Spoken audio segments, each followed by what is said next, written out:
We're here at Gomorrah, and this is one of the sulfur balls, or maybe 3 or 4 altogether. It's really crusty and hard around it, so it's kind of hard to get them out in one piece. Just bent the fork. Wow. Maybe if I... That's a good sized one. It's still going. That's sulfur. That'll burn right now. Just put a lighter to it and it'll burn till it's gone. Pretty neat stuff. Yeah, we're setting one on fire up there. We're gonna set it on fire so everybody can see it burn. See it turning yellow, and it starts melting, turning black. Watch, and it's still burning. And pretty soon it'll start running down the wall. Oh yeah, the whole thing's turning black. Yeah. That's cool. Puts out a real strong smell. Yes, it does. Just the fumes themselves would kill you in no time. Yeah. Especially with as many thousands. Watch it drip. Look at that. Imagine that on your arm or anywhere. It would be already through a few layers of skin by now. Wow, it's burning right in there too. That's neat. God was very angry at those people.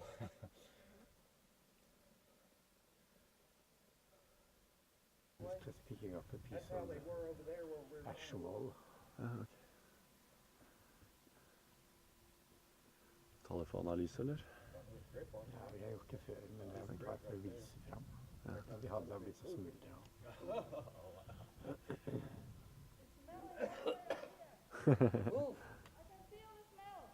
Yeah. Det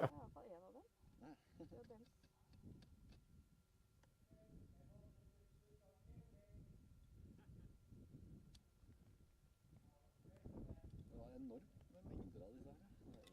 Hadde du en lighter på deg, Thomas? Nei. Sorry.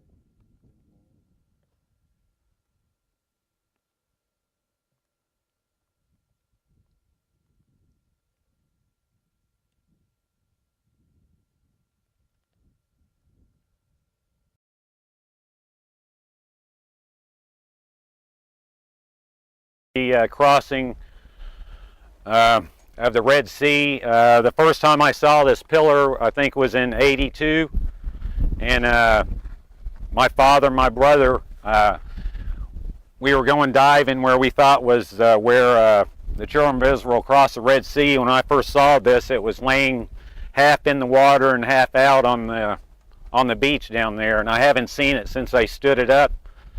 But you said it was, you know, what was in the water, what was not in the water? It was this part was on the beach, but there was part of it that was laying in the water, and we saw it. We didn't know what it was for sure, but my dad later on saw one on the other side of the water, and that's what made us believe that that was where Solomon thought that Moses and the Israelites crossed the Red Sea, and I think he marked it with this pillar. And there was one right on the other side of where we think they crossed. And that's one of the reasons we think that was the spot where they crossed. But like I say, this was in the water before, and they stood it up over here, so I believe the Israelis think that this was an important... because the Israeli soldiers put it up here. Israeli soldiers put it up here after we found it, and so I think they think that it's an important find. What year was this? Remember? I think this was 1982, 81 or 82.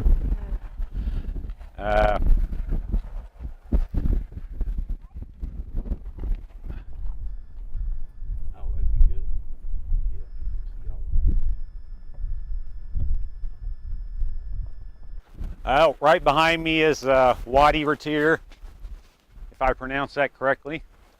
But I believe it was 81 or 82, the same time we found the pillar. We had a rent-a-car, and coming down to Nueva, we saw there's 3 places like this that go up in the mountains, and in the rent-a-car we couldn't tell how far they went up there. So we drove up a couple and got stuck, and we didn't really know how we could tell how far the wadis went up, and we wanted to know if you could get all the way, if they went all the way through the mountains. And we couldn't tell just by in our rent-a-car, and we couldn't see far enough, so my father had an idea to rent an airplane. So we went back to Elot and rented a small airplane, and we flew down here over the wadis, and we took a lot of pictures, and we found out that the Wadi Retir went all the way through. So we figured that that's a good spot where the Israelites could have come from, because it went all the way through there, and that was the only place that they could get through. And so anyhow, we hired the airplane, which a funny thing, the pilot's name was Moses. So he flew us around, and we were able to see all the way up this wadi. We got a lot of pictures of it, and that's what convinced us that this was probably where the children of Israel came out. And then they headed up towards up the beach that way. That's why I think that it was right close to here.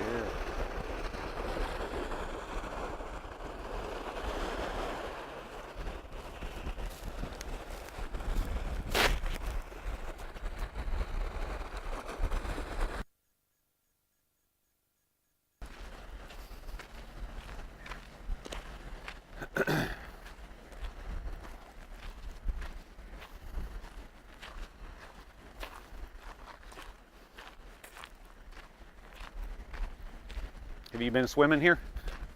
Yeah, I have. Oh, you did? You go snorkeling? Yeah. Where Yeah. did you find the pillar exactly? I think the pillar was, I say it was just a little past that tree maybe. Just right in there, as far as I remember, is where we first saw the pillar that we showed you earlier that they stood up. It was laying, I think it was partly in the water and part out when we first came here. We found that, and But then you found the wheels out here. and we went scuba diving right out here, and me and my brother and father, we took scuba lessons at the house, and we came here and went diving our first time. And we just 3 of us went out. We split up a little bit, and we were on top of the water. The water is real clear. You can see real good when we were here diving.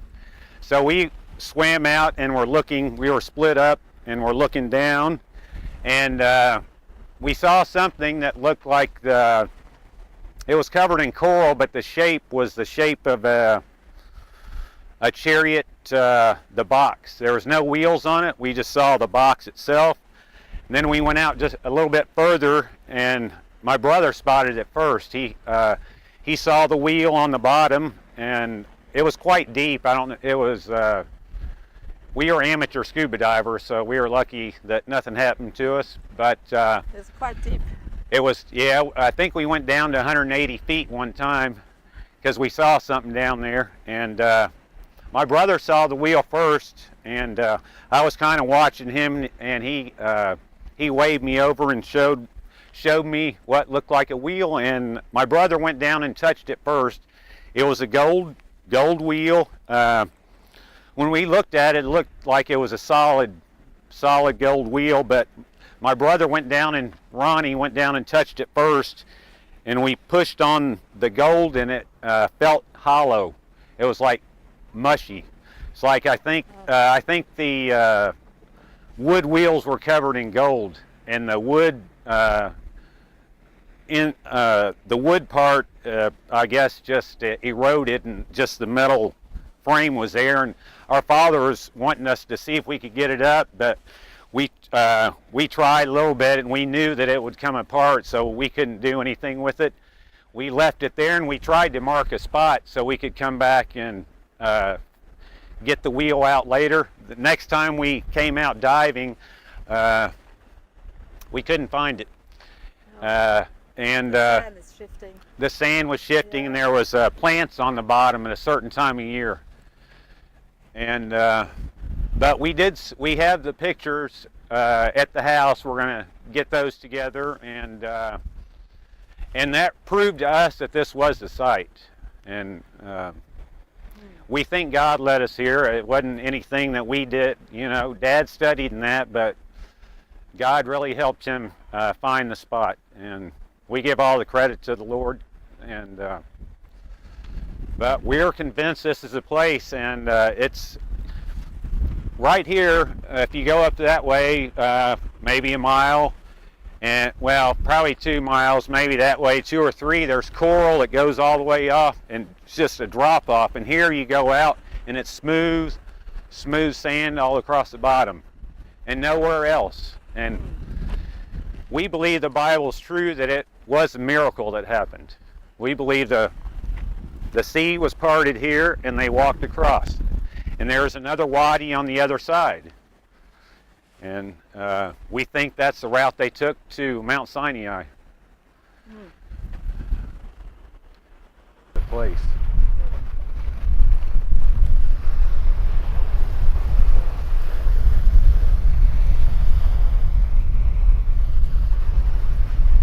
Yeah, yesterday my brother wasn't with us. I mentioned earlier he had a little problem with his passport, so he couldn't come with us to Egypt yesterday and see the column and everything. And he was going to tell you the story about us him climbing up the mountain in the wadi that we took a picture of yesterday. In the wadi that the Israelites came through to go down to the Red Sea before the crossing, I think it was in 93 or 94, Eric Limke and Josh Neiswanger was with us on a trip, and my father said we were driving down on the road that goes through the wadi now, and he said, hey, you guys, go climb that big mountain right there and see what you can see, how far you can see down, you know, which direction and stuff. And we climbed up this really big mountain, and on top of it there was some rocks that were piled up like this, and there was a middle section, and they were kind of wide, like this wide, and so they could actually may have used that as to signal to another mountain further up in the wadi. So when the Egyptians were chasing them, they said, you know, they could signal up ahead to know how close the Egyptians were to them. And so and when you look through it, you could look right to the other mountain and see a pile of rocks on it. And I'm sure that if you climbed the other one, it would have shown the other mountain, another one up ahead. So the Israelites had very good scouting people who were warning them of how close the Pharaoh was coming behind them. So it's really interesting that there's all sorts of evidence that that had to be the route they took.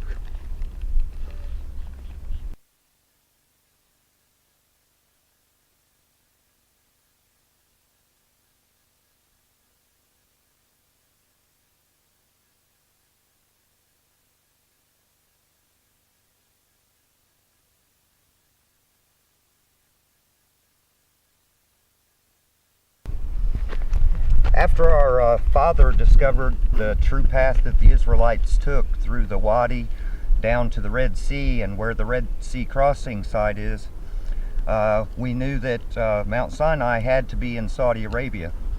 So around 1980, we started applying for visas to get into Saudi Arabia, and they always turned us down. And in 1984, towards the end of the year, my father decided that we were going to go there anyway. And so we flew to Aqaba, Jordan, and we got a hotel. And well, we rented a car, got a hotel, and we woke up about 2 or 3 in the morning because we weren't accustomed to the time change and stuff. And we all 3 woke up, and Dad said, guys, he said, I'm gonna go on into Saudi Arabia. He said, it's up to you guys if you want to go with me, or if you don't, here's your plane ticket, your passport, you can just go back home. And we told him that, you know, we couldn't let him go by himself, you know. And so what we did is we drove our car over to as close to the border as we could get, and we took a side road and parked it back off the road a little Behind ways. the hill, so nobody could see the car. And we were carrying some snorkeling gear, movie camera, and an underwater camera case for the camera, and bottles of water and stuff like that that we needed. And so we started hiking through the mountains at about 2 or 3 in the morning, and we just went up and down these hills for about 14 hours it took us. And when we got over there, we went by a couple guard towers, and then when we got over past the guard towers, we went towards the road, towards the shore. Nobody saw you. We saw soldiers out there driving, then we'd hide down, Uh, and then we'd keep going after they passed. Yeah. And it was a very tiring, it was rough on our dad going that far because he was in his 50s then. And we got to the road, and we decided we were going to walk down to the water and kind of refresh ourselves. And there was a family there. There was like a kid and the mom and dad. And we went down there, and he turned out to be a banker in a town, and he could speak English real well. And he said, well, he could take us on into town because we said, you know, we would really like something to eat. And he said, okay, I'll take you. And so he took us to a restaurant, and we ate, and then he took us to his house, and we actually sat and talked to him for a while in his house. And then we had him get us a cab, and we got a cab, and we drove on into Tobuk, I think is the name of the town. And we spent the night in Tobuk at a hotel, and the next day we hired a car to try to take us down to the crossing site on that side so we could go snorkeling and hopefully take underwater pictures of chariot wheels that we knew must be there. And there was a fence that was along there, and it was a military area, the sign said on it, and so we couldn't go there at all. And so the next thing we did is we had the driver, we tried to explain to him Moses, or Dad would say Musa, and they understood the story, and then they came up with the name Jabal El Laws. They knew what we were talking about, Mountain of the Laws. And we said yes, and so the driver was taking us out there. And when we got close, a Jeep came driving out of the area and started yelling at our driver and told him to get out of here. You know, take them away, get them out of there, because that was also a military area, it turned out. And after discovering that we couldn't get to either of the places, we decided that we needed to go on back out of the country and try again some other time, or and my dad was too tired from the hike in and real sore, and he said, guys, he said, I'm not going to be able to make it out the same way we came in. And so we decided to go try to get out through the customs, you know, the actual border where everybody goes through. And when we did, they started questioning us and pretty much said, wait here. And then some military showed up and took us to jail. And basically they accused us of being Israeli spies, because of the equipment we were carrying. But also there was somebody who turned you in, wasn't it? Yes, we found out later, we didn't know at that time, but a man had called and said that we were spies. Not so very good friend of my father's. And he knew you were going in there. yes, we had told him we were going, and anyway, he let them know ahead of time, so when we showed up at the border, of course, they just put us straight away in jail. And we stayed there for 75 days, being questioned and things. And also, when we first got there, they separated us and took us one by one in for questioning to see if our story would match up, and it didn't. It didn't? No, because we made up a story. Why, how we got in there. We told them that we hired a boat in Jordan, and that the boat people, the guy on the boat robbed us with a gun and then made us get off the boat. And so anyway, we It's never lied. wise to take a lie. That's never wise. And anyway, How old were you at that time? How old? Yeah. I was 23 and Danny was 24. Okay. Yeah. You were scared? Yeah. Yeah. And how they caught us was they asked my dad how many people were in the boat, and my dad said one person, and then they took Danny and questioned him, and Danny said there was 2 persons on the boat. And when I went there, I said there was 3 persons on the boat, because our story, we didn't get it all together good enough, you know. And so anyway, they knew we were lying. And after they figured out we were lying, we pretty much basically had to tell them the truth of why we came and everything. So then they thought we were spies. And when we first sort of got there, they sent us in a room, and they said walk towards that wall. And the wall had a bunch of bullet holes in it. So we were very, very scared. It was blood also, wasn't it? Blood and bullet holes. So we were very, very scared. We thought we were about to be shot. And they yelled at us in Hebrew, stop. And Dad said, keep walking. Don't do nothing, you know, just keep walking. And so we didn't turn around, and they didn't shoot us. If we had stopped, they would have shot us, I believe, because they would have thought that if we had to understand Hebrew, then they would have thought that we were really spies. So Dad saved us there. Yeah. Even though he got us here in the first place, he saved us after he got us there. Yeah. And anyway, the next 75 days was just a bunch of interrogations. Over and over again, they kept asking us the same questions to see, because when you lie, the story always changes. You can't ever remember the last lie you told. So, but our story kept matching for 75 days. And we finally, we asked them to let us see an American embassy, somebody from the American embassy. They said, no, there's no embassy. We're not gonna let you talk to anybody. And we kept asking, well, when can we go home? You know? And they would always say, Inshallah. something like Bukhara, Inshallah. Or, and that means, I guess, tomorrow if it's God's will. I believe. And Yeah, that's right. And they said it a lot of times. They kept saying it. we talked about trying to escape, and many times, and we prayed, you know, constantly for God to let us get out of there. And finally, You made a decision to run away, didn't you? yeah, we wanted to run, but I didn't want to.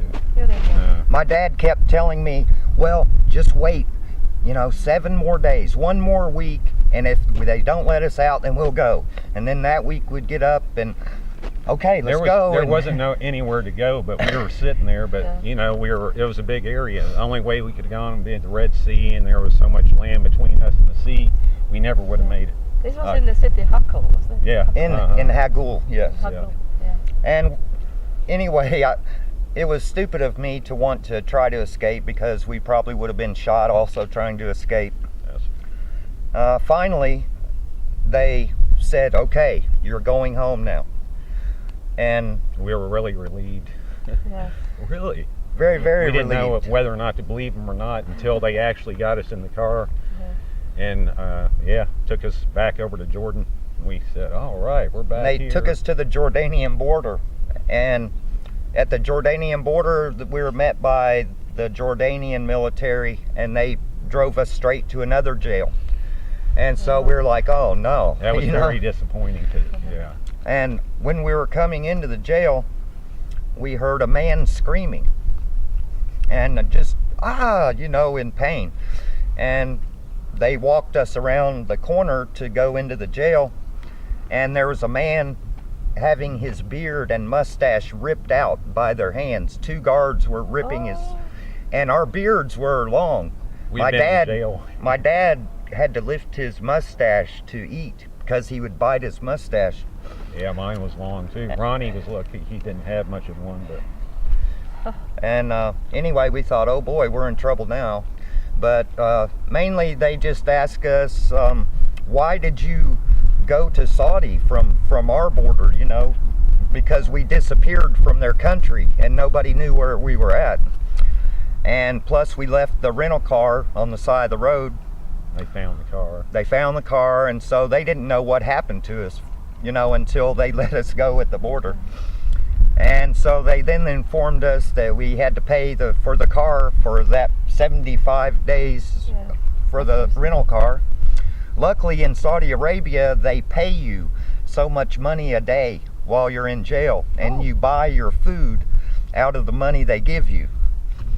And so we had saved up money actually while we were in there, and so we had enough to pay them, and we still had our plane tickets and stuff because they had took them from us, and passports and everything.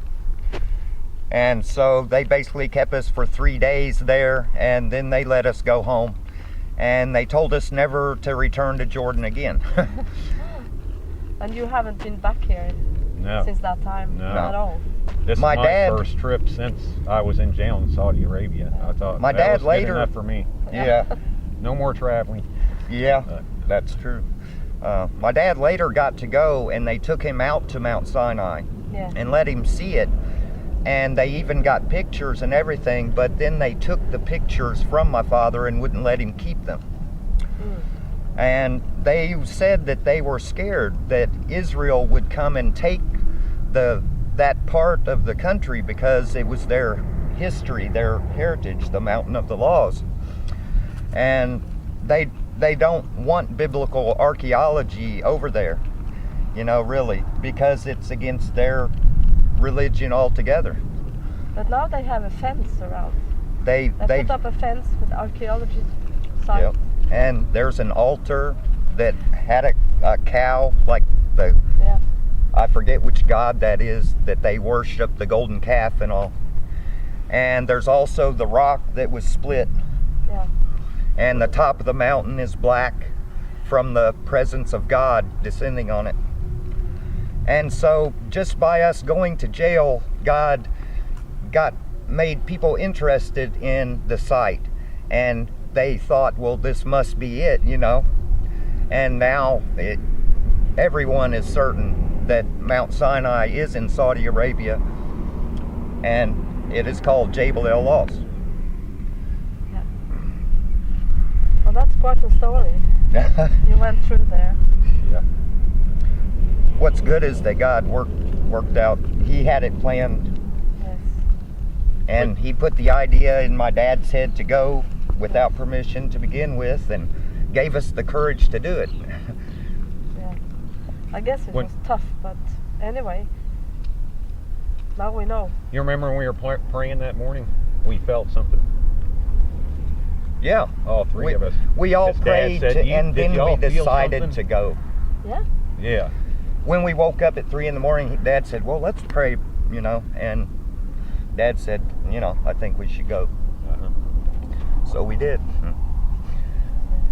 Now, this is my brother's first trip back, and Yeah. since This has then, been a good trip. and I guess it was 24 years? Yeah, 24 years. Yeah. No, yeah. And now the story has been spread all over the world. Yes. Yeah. And that, yeah. And other people have also been there and seen for themselves. not Yes, only- yeah, since then a lot of people Yeah. have got to go. Some people snuck in after we did and got a lot of Yeah. pictures back out. Yeah. They must have been better at sneaking than we were. Yeah, some are working also in Saudi Arabia. Yes, that's and could true. go up there and Yeah. confirm the story. Yeah, Vivica. Yeah, and this Caldwell people, Yes. they were there for 12 years, and Yeah. they sent picture to your father Yeah. afterwards. Yeah. Yeah, so he was And very happy about that. finally they did even scuba dive on that side and have found chariot wheels on that side also. Yes, yes. And there used to be a column that Solomon put there to mark the crossing site on the Saudi Arabian side and on the Israeli side. And so Solomon knew where Mount Sinai was years and years ago. Why we lost that knowledge, I don't know.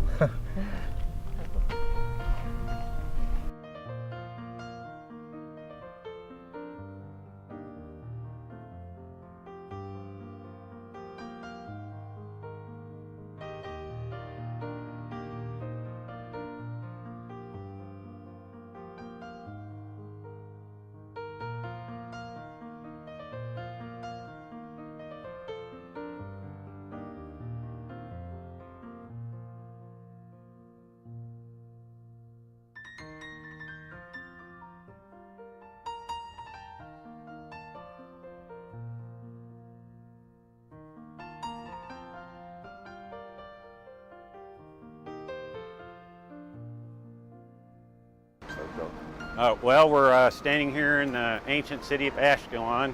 Last time me and my brother were here was 1979. It's changed quite a bit, but when we were here, we were with our father, and we hiked around all day around this area, looking at everything, the pillars, columns, and everything. Real interesting place to visit. And after walking all day and looking around, it was a hot day. And after we got finished looking around here, we went to, we took off down the beach, and you know, we were hot, so Dad decided we need to go for a swim, so we found a nice flat area to swim right past here, a little ways. And so we went out swimming to cool off, and my dad was out in the water waiting. And he actually bumped his toe into something. And me and Ronny were swimming there beside of him. He asked us to see if we could go down and find out what was under the water that he stubbed his toe on. And me and Ronny, we went underwater. It was salt water. Stung our eyes a little bit, but we saw these round, they look like giant pots, and they were round.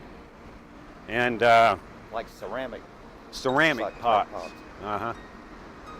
And so we saw those and just told Dad what they were in that, and we didn't think that much of it. I mean, we thought somebody may have seen it before, but he ended up telling the, was it Israeli Antiquities Authority. Israeli Antiquities Authority, and they had never heard of it or seen it or anything, and that's what got my father, that's what got him started over here, getting permission to dig other places, because he had found those, they ended up being burial pots. Are they Philistine? Philistine burial pots. Uh-huh. And that's, I don't know. Almost everything we found was by God letting us stumble on it. That's Yeah, about which it. that was a good example, him stubbing his toe and finding it. But so that's how we got our foot in the door as far as being able to come over here and dig. On other side. And yeah.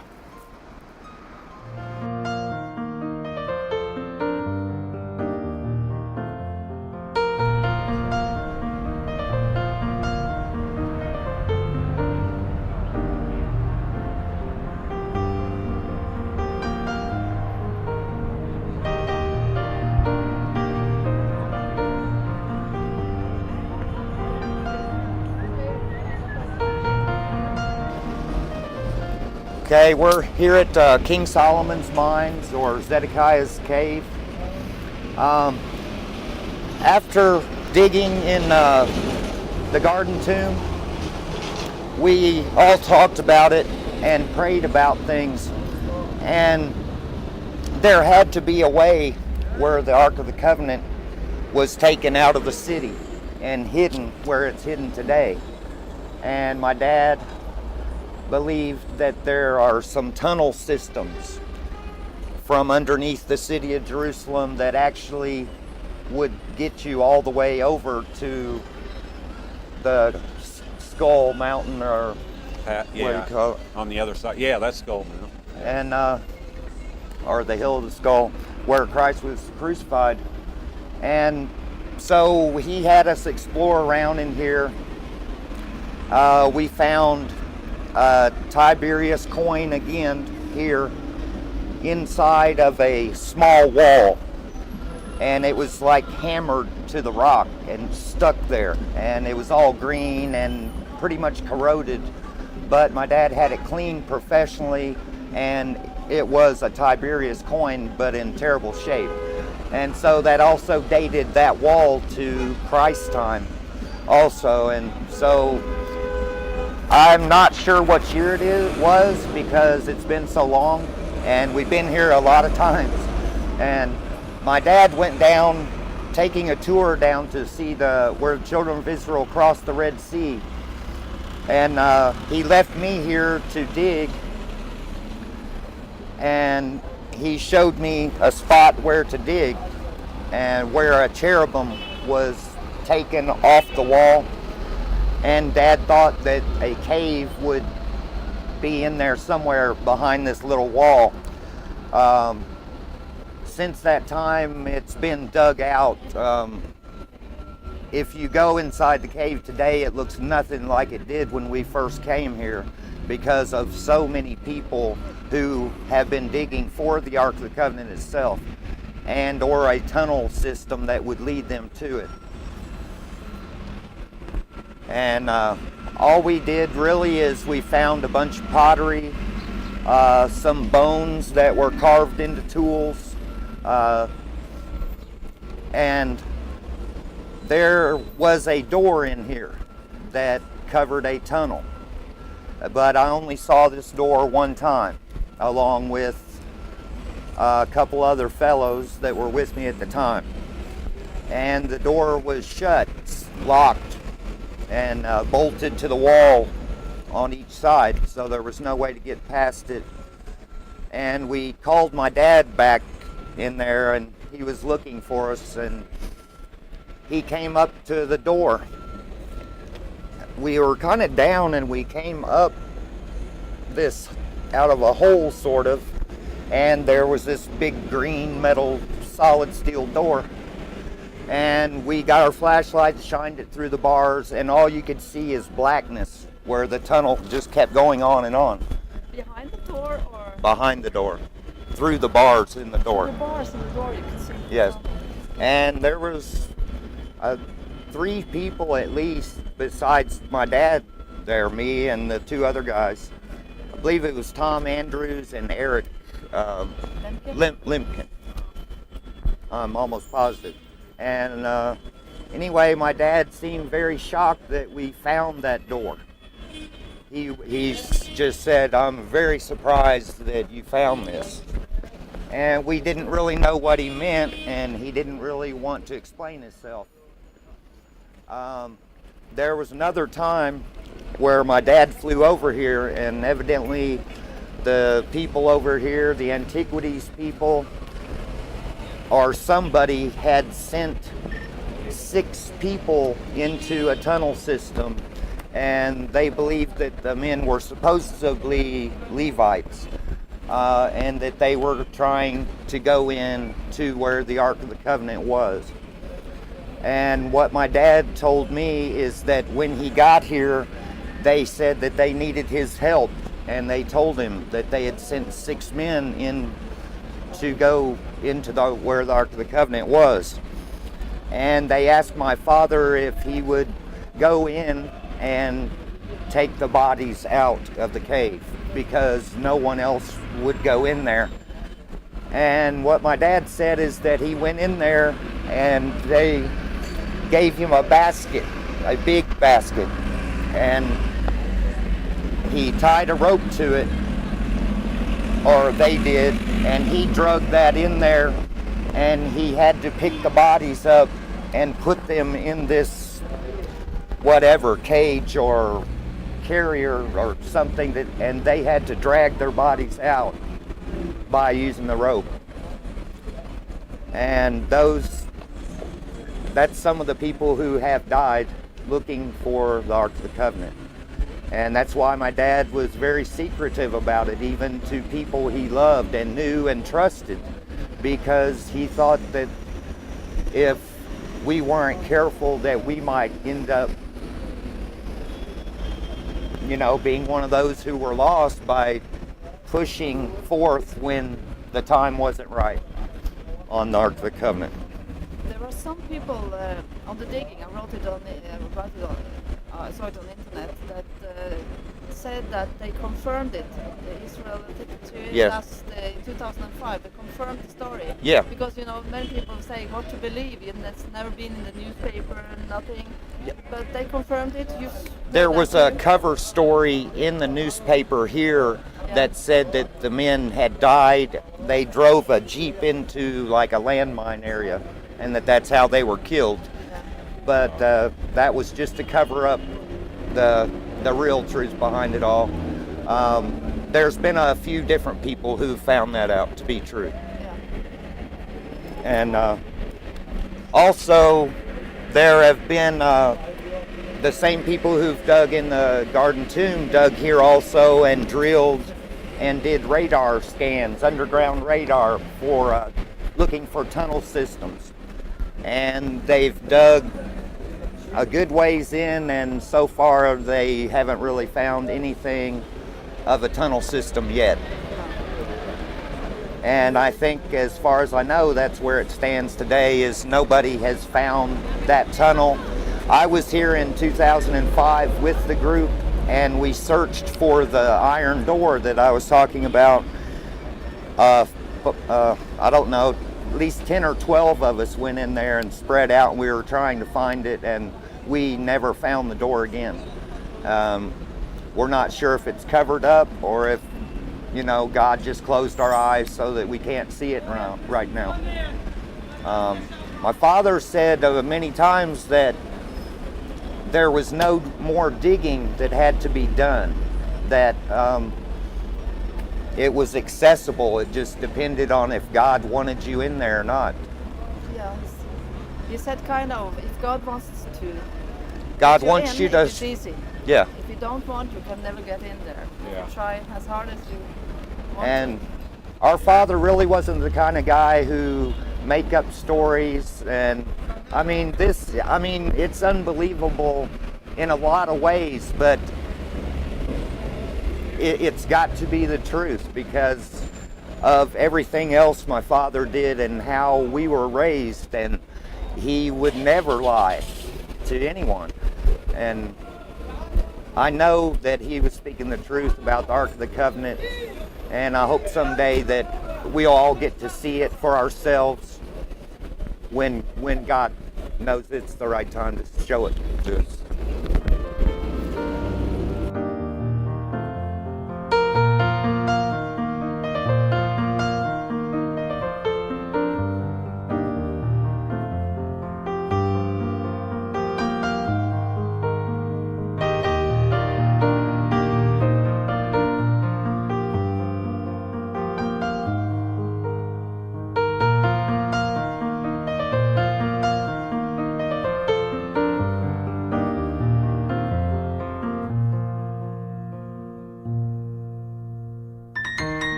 Well, we're right here at the Garden Tomb in Israel. This is where we started digging with my father, Ron Wyatt. when we first came here, it was full of garbage and trash and broken glass, dead animals. And my dad kind of went to the people here and he said, hey, I would like to clean that out for you, is how we started it. And so we cleaned it out, and then we sort of kept going. And we started finding pottery, and we found some Roman glass. And my dad believed that the Ark of the Covenant was in this area. We found 4 cross holes here, 3 up above. Over here, there's some cutouts in the rock where we think they may have placed signs that said, like, you know, where he was crucified, the King of the Jews, and the 2 thieves on either side. And then as we dug down, there was a big rock, a huge rock in the cave. And we climbed over it every day. And we started getting really sore knees and bruised up from it. And so one day I tried to move it, and it moved a little bit, and so I brushed it off. We always took turns.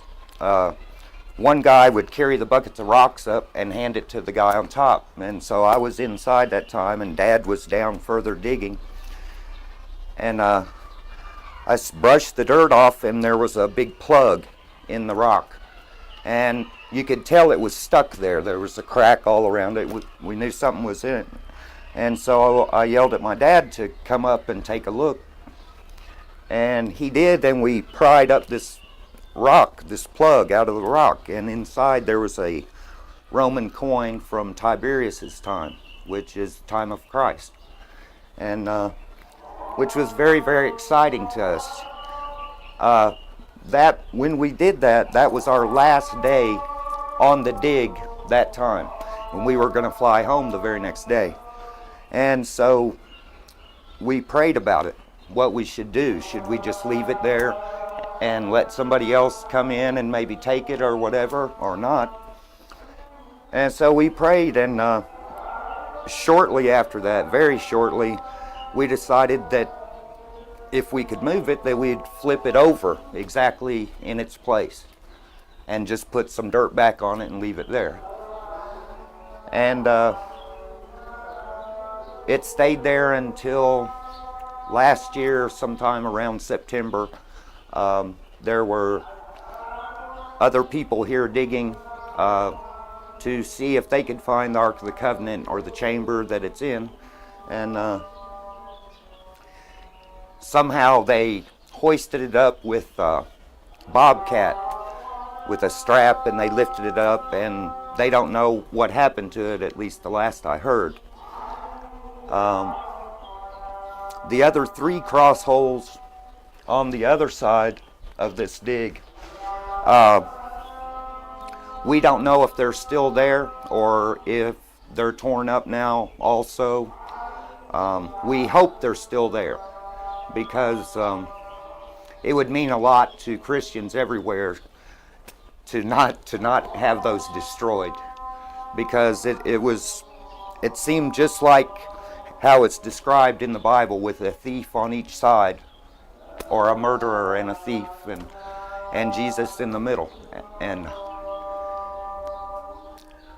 we're pretty much convinced this is the place where Christ was crucified,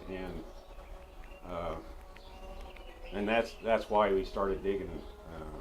And my father did the dig to. The only reason he did the dig is to prove that the Bible's accurate, so Christians can, have a good foundation belief in that the Bible's true, and that's why my father's digging. He wasn't doing anything for money. He was doing it to get the truth out.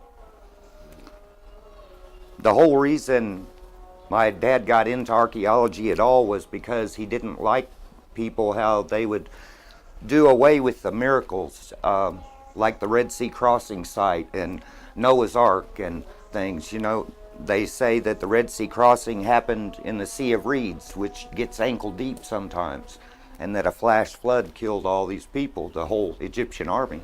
And it was ridiculous to my father, and it made him angry that people would make up things like this with no evidence whatsoever. It's just guessing with seemingly no motive to think that. We dug many years here. When you digged here, you digged a big hole, but when you found the cross hole, you have to crawl under? Because the hole was not that big as we can see here today. So you had to crawl under the earth? Yes, we went down, straight down here, where this little dip is in the rock. And there was a handle carved out of the rock where you could put your hand in or a rope and grab it. And so we went straight down, and we started coming over this way towards the chapel a little bit. And then we decided no, because it was all loose stuff, and it wasn't, it seemed like we found more like broken pottery and trash this way, but we went along over that way because of the 3 cross holes that we found. So you were crawling Under the earth, yes. Yeah. Okay. And yeah, we didn't have it tall enough to stand. We had to crawl, and it was very dirty, and the hole filled up with flies and mosquitoes, and it was very hard work. But then you did something strange. You just broke into the mountain. Yes, we went along under the ground right beside this mountain here. And we didn't know exactly which direction to go. And we saw some roots coming out of the actual side of the mountain, you know, which seemed very strange to us, because there would have to have been some chamber behind in there for a root to be coming out. And so we started prying on this crack, and then a big hunk of rock fell out of the wall, like somebody had almost stuck it there. Oh. And inside that, you found the Tiberius coin. Yeah, inside there. Which that was the second one we This- found. The second one. Yeah. But actually, you found that first, didn't you? Oh, Before- that's right. Yeah, that's right. Because the 4th cross hole we found was down deep in the hole. Yep. Yeah. And so anyway, he found one Tiberius coin inside the mountain.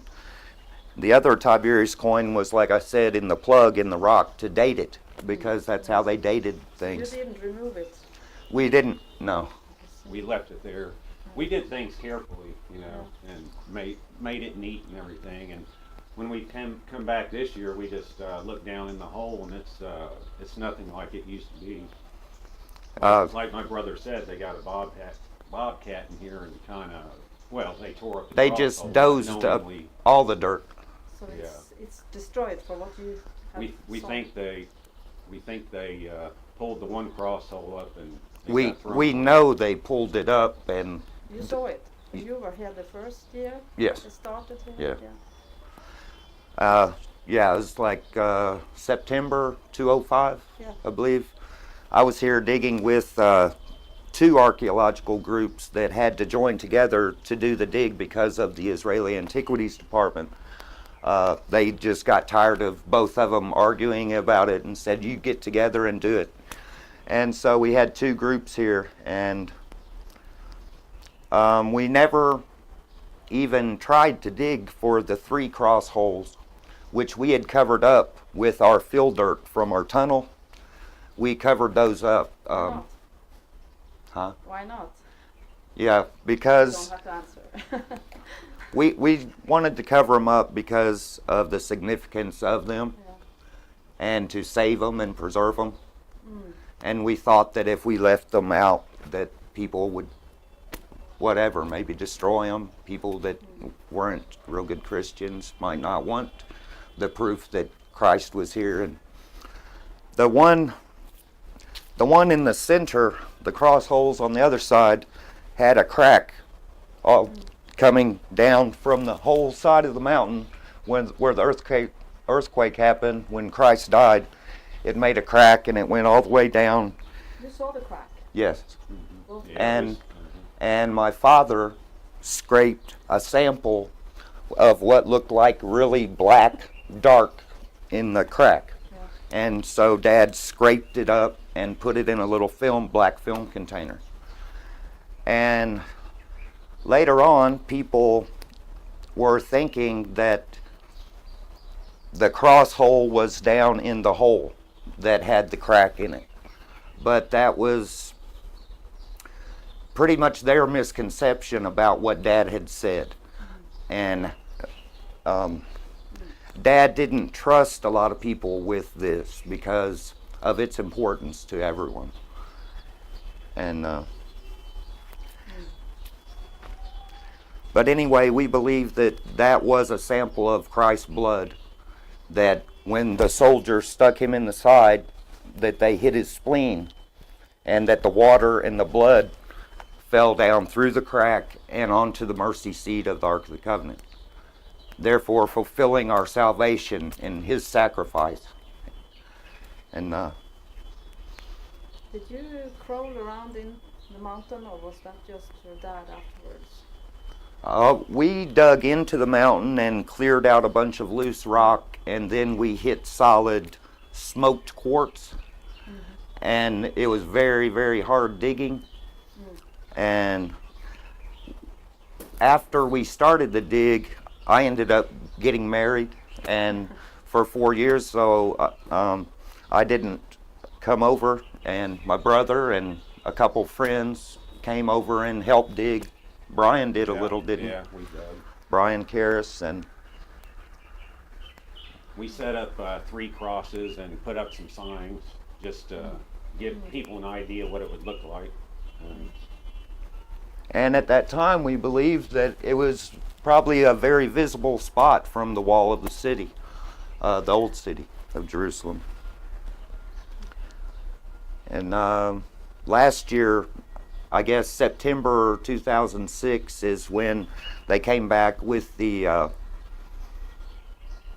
bobcat and dozed up, and taking a look in the hole there, they've made a mess of it, really, in my opinion. And it looks like they're going to be covering it up soon because they built framework in there to, looks like, to seal it back up, but it doesn't look like they're going to fill it with rock or dirt or anything. It looks like they're just going to cover it. So hopefully some other time, maybe somebody can come back and try to find the 3 cross holes that we originally found before we started to dig. Do you think there will be anything to find left there now? Or Um, do you recognize anything when you have a look down there? Yes, I recognize the hole we broke out of the side of the rock, Yeah. the side of the mountain. And you can see part of the tunnel, our original tunnel going in, where it came in. And well, here you can see what they've done on their dig. The original hole that we went into the side of the mountain is the top hole here, if you can see that. And then we went downward through a lot of smoke Inside the quartz. hole? Inside that hole, yes. Okay. And at first there's a lot of loose rock, but then we really had to start using jackhammers and chisels, and it was very, very hard work going down because of how hard the quartz is. And even the drill bits, some of the best drill bits that you can buy couldn't penetrate the quartz, at least not at a very fast rate, and it always ruined the bits on the dig I was on in 2005. They've dug way out further than we ever were. We never dug this far out. We stayed alongside the wall, And we're not exactly sure we don't why. know Maybe they were trying to, they found a cistern down in here, an ancient cistern and some things, but as of yet they haven't found the chamber where the Ark of the Covenant rests. My dad said that when he saw the Ark of the Covenant, that the whole back of the room was glowing and sparkling. And what Dad said was that that was the smoke quartz and the reflection of the gold off of it was with a light was just very beautiful. So they carved this out of solid quartz and to make a very beautiful resting place for the Ark of the Covenant. And But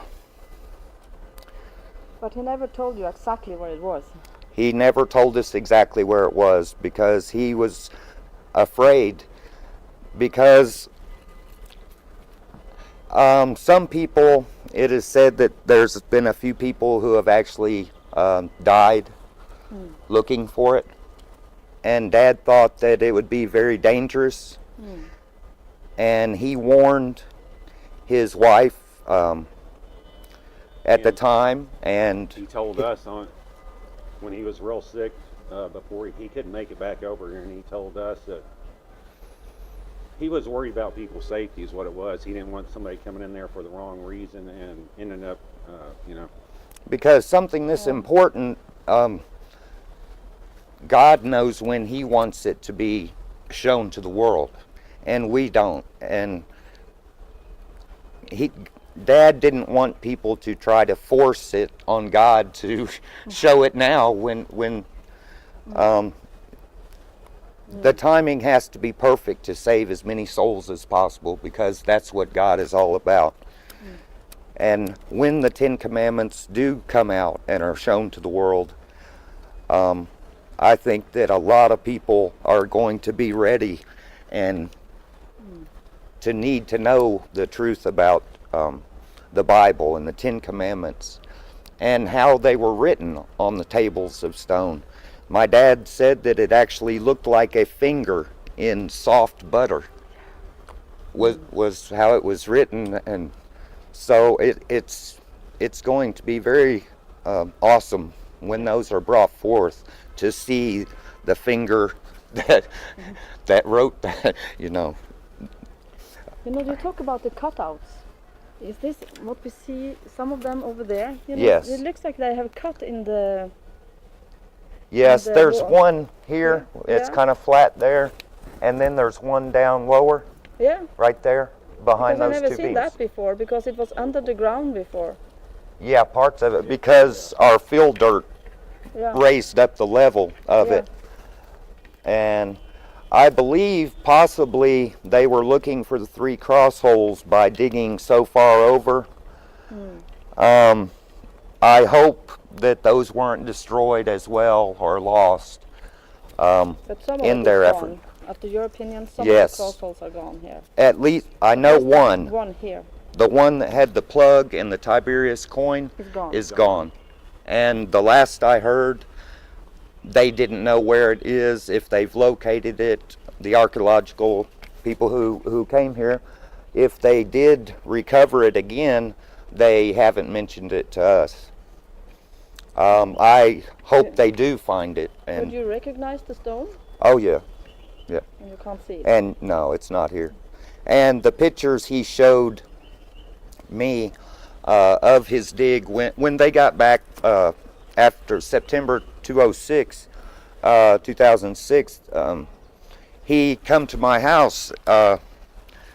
One of the fellows who was digging here wanted to show me the pictures of the dig and to ask my opinion on some things, some film that was taken of my dad years ago and what he was doing. And in one of the pictures, the cross hole was still there in the tunnel where we had left it. And in 2005, when I was here, it was still there. People were sitting on it when they took a break. The workers, every time when they got tired, they would just go sit on it. You And saw that? yes, You didn't say anything? I didn't say anything because I felt like that if God wanted them to find it, that he would show it to them. And why would I show them when he could have easily showed it to them if that was his will? Yeah. All I did is I prayed for God's will on that dig, and sincerely and honestly prayed for his will to happen. And if it was his will for them to find it, that they find it. But Obviously, it wasn't his will at the time, and it's hard to know what God's reasons and purposes are for us because we're just human. And he's our Savior and was here from the beginning. And He knows the right time that it needs to come out. So.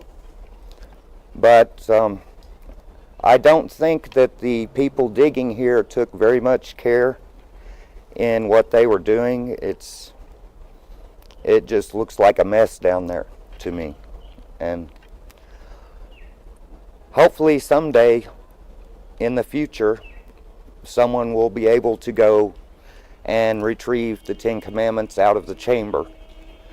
And when they do, my dad left some things in there just to show what he said was true, that he was in there with it and that he saw the Ark of the Covenant. And so he left a piece of a pomegranate and some actual videotapes. So, I mean, I'm sure they're probably ruined by now from the moisture, but Somebody gets back in there. at some point